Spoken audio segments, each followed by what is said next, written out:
Okay, welcome to 495 and Beyond, the vlog. I'm Tom McGiveron. I'm a real estate agent, licensed broker associate, and this vlog is all about Long Island. This is the third episode. Today I thought I would talk about the coronavirus on Long Island. However, obviously it's a more broader subject. This is what I decided to do as a result of all this craziness. The first thing I decided to do was to take my computer home from the office. And Douglas Elliman is a big company. No one at Douglas Elliman that I know of as of today, March 12th, 2020, has the coronavirus. And I don't know why I just did that. I just decided, you know what? We had a major convention in Connecticut, and I thought there's going to be agents and people all over the country there because we have offices all over in California, in Colorado, down in Miami and other areas of Florida, and other areas. So they were all going to be at this conference. So I didn't go, but I knew a lot of people from my office were going. So I decided to take my computer home from the office, and that was the first thing I did. I know it sounded a little weird, and when I was taking it out, I made a couple of jokes because you feel funny about it. But you know what? This video is all about what I did to mitigate my exposure and or my giving it to somebody else, because it is a serious issue. What did I do? The second thing.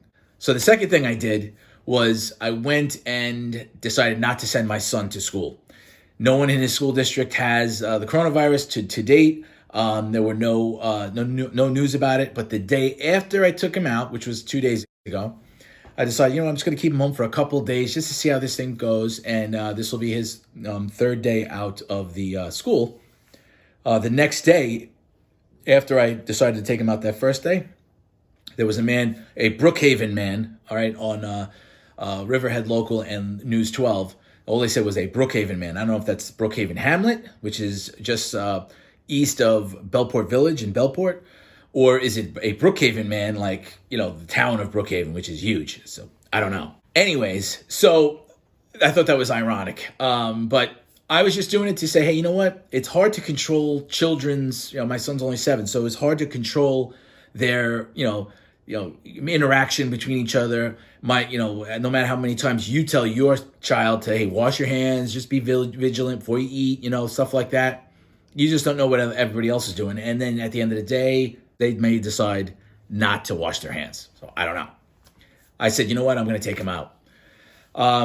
Third thing I did is I went to the supermarket. Well, actually, I did that before I took my son out. I did that in the beginning of March, end of February. I went and I bought a bunch of items. I bought, canned chicken soup, like condensed soup. I brought broth. There you go. I bought pasta, canned sauce, powdered milk, water, some extra things, right? I bought extra medicine, just, like cough and cold medicine, congestion stuff. I bought an extra bottle for my son, Robitussin, in case he develops a cough, or got sick. I also bought extra chips and goodies, things like that, canned veggies.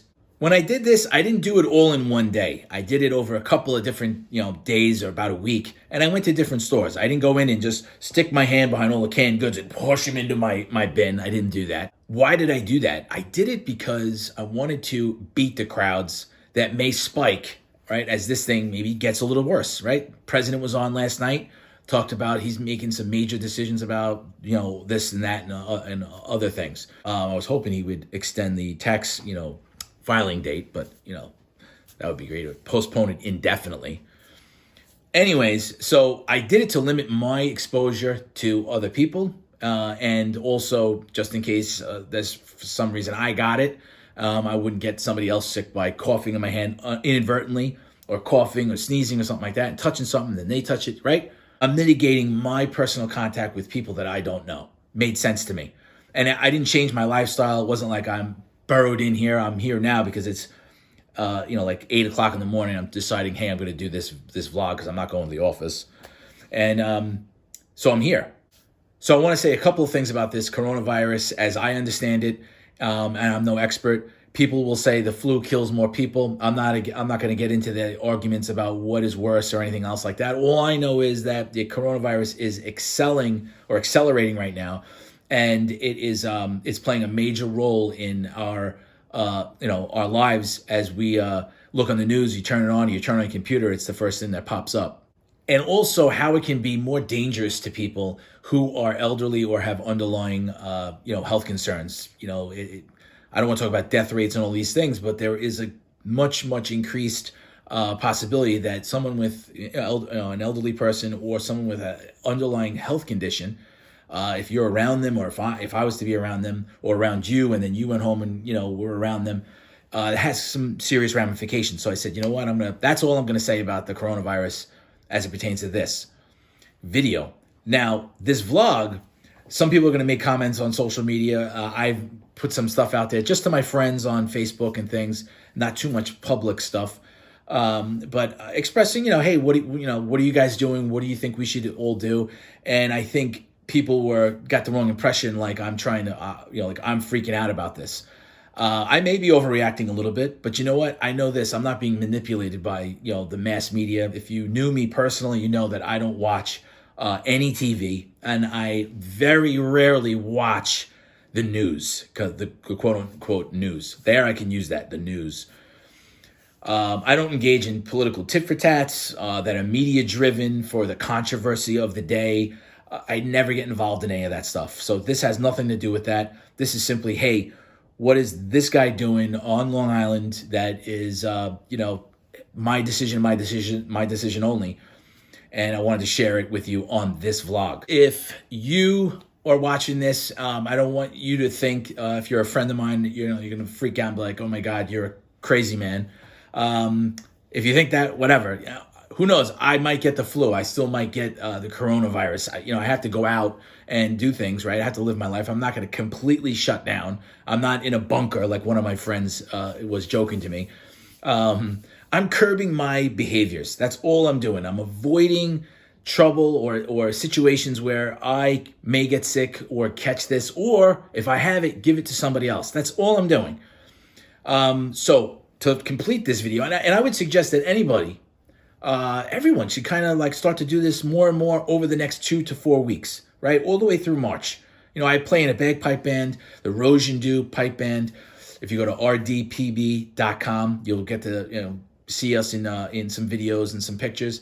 We're a very good professional bagpipe band. We are competitive competition band, and we are also a great parade band. However, the New York City parade was canceled. It's postponed. It's horrible. So I think if that's happening, we all should kind of follow suit and say, hey, what are the things that we can do that will, help our local community and help my fellow neighbor, buy some, while you're buying extra stuff, buy some extra just in case your neighbor doesn't have any. Let's be neighborly through this process.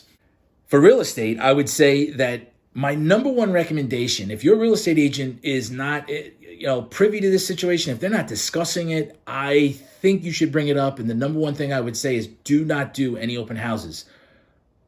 On my podcast that's coming up, episode 17, the Long Island Housing Podcast, which you can get on Spotify. You can listen on Spotify, or you can listen on tommcgiveron.com. I'm going to be covering, not the coronavirus, I'm going to be covering how I am not going to be hosting open houses, but it's not because of the coronavirus. It's about other reasons. And I'm going to vaguely go over those things about strategies to sell your home in this market.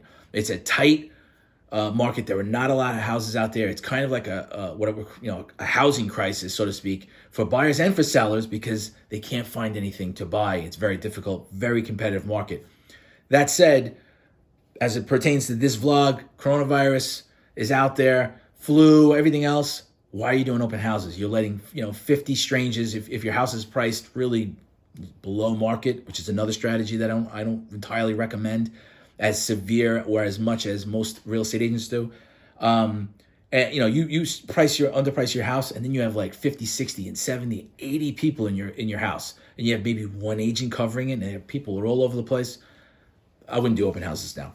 All right, that's going to wrap it up for this vlog. I appreciate you watching. If you have any questions, you can reach me at 631-831-9048.